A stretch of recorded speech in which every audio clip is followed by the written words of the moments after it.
आरक्षण जाटों का हक है जिसे वे लेकर रहेंगे। महाभारत की कर्म भूमि कच्छ से लड़ाई का होगा आगाज। जींद में अखिल भारतीय जाट आरक्षण संघर्ष समिति ने 29 जनवरी से जिला स्तर पर शुरू हो रहे धरने के लिए तैयारियां शुरू कर दी हैं।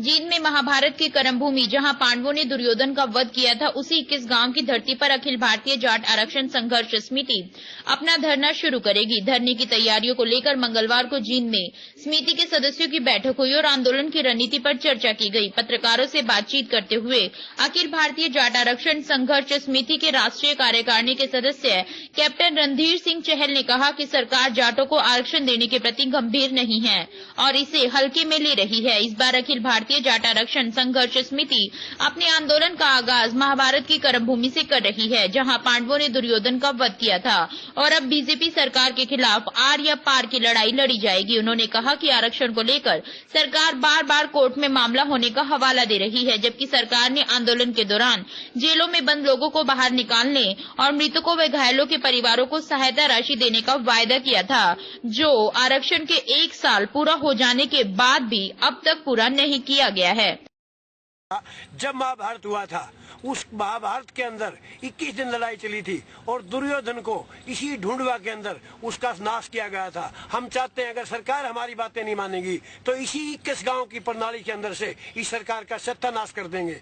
हम सरकार से सिर्फ वादा नहीं चाहते, काम चाहते हैं। सरकार ने बहुत कुछ देखा। जाट एक देवता है जो सबको देता है, किसी से कुछ लेता नहीं। हम भीख नहीं मांग रहे, हम अपने हक की बात मांग रहे हैं। अगर सरकार इसके अंदर लंगा लांगने की कोशिश करेगी तो हम भी तैयार हैं। हम एक ही चीज चाहते हैं, हमारे धरने शांतिपूर्वक रहेंगे।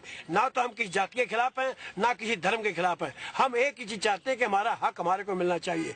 हमारा आरक्षण आज कोर्ट के अंदर है। हम माननीय कोर्ट से ये उम्मीद करते हैं कि फैसला हमारे हक में आएगा, लेकिन जब तक फैसला हक में नहीं आता, इसी सरकार ने विधानसभा का 70 बुला के ये पास किया था कि जाटों को आरक्षण दे दिया गया है, लेकिन 9वीं सूची में आज तक नहीं डलवा। इस सरकार की मनसा साफ नहीं है। कुछ हमारे नेताओं को इन्होंने भ्रमित किया है। जाटों ने प्रण ले लिया है कि जब तक धरने समाप्त नहीं होंगे, जब तक हमारी पूरी मांगे नहीं बनती, हम आश्वासन के ऊपर नहीं उठेंगे, हम अपनी बात को मनवाएंगे। इसीलिए 21 चुना है, क्योंकि महाभारत का अंत भी यही हुआ था और इस सरकार का अंत भी हम इसी महाभारत के ऊपर 21 गांव से करेंगे। इसीलिए इस गांव का नाम 21 पड़ा था। तैयार कर चुके हैं। हमारा पूरी जमीन के ऊपर आज गेहूं हमारी कट चुकी हैं, वहां से हमने उठवार दी है।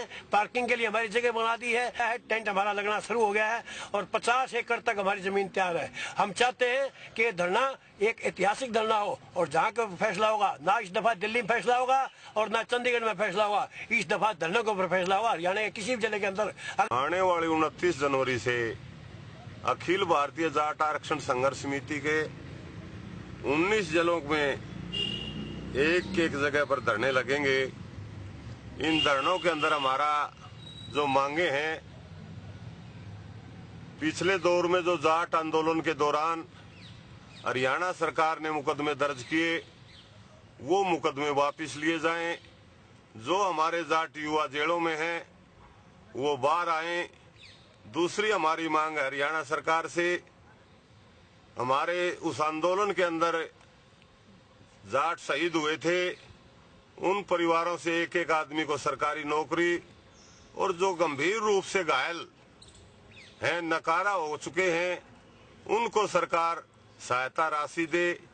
और तीसरी जो हमारी मुख्य मांग है, हरियाणा कोर्ट में जो जाट आरक्षण पर रोक लगी है, सटे हुआ है, उसको हरियाणा सरकार अच्छी तरह से पैरवी करके वो सटे तुड़वाए और 9वीं सूची के अंदर डाल के केंद्र में आरक्षण दिलवाने के लिए सिफारिश करे। ये हमारी मुख्य मांगे हैं और ये मांगे 3 बार हरियाणा सरकार समझौता करके इनको लागू करने का वादा करके पीछे हट चुकी है और इसी मजबूरी में अब फिर अखिल भारतीय जाट आरक्षण संघर्ष समिति ने दोबारा आंदोलन करने का निर्णय लिया है। आजाद टीवी न्यूज के लिए जींद से ऋषि महेंद्र रत्ता की रिपोर्ट।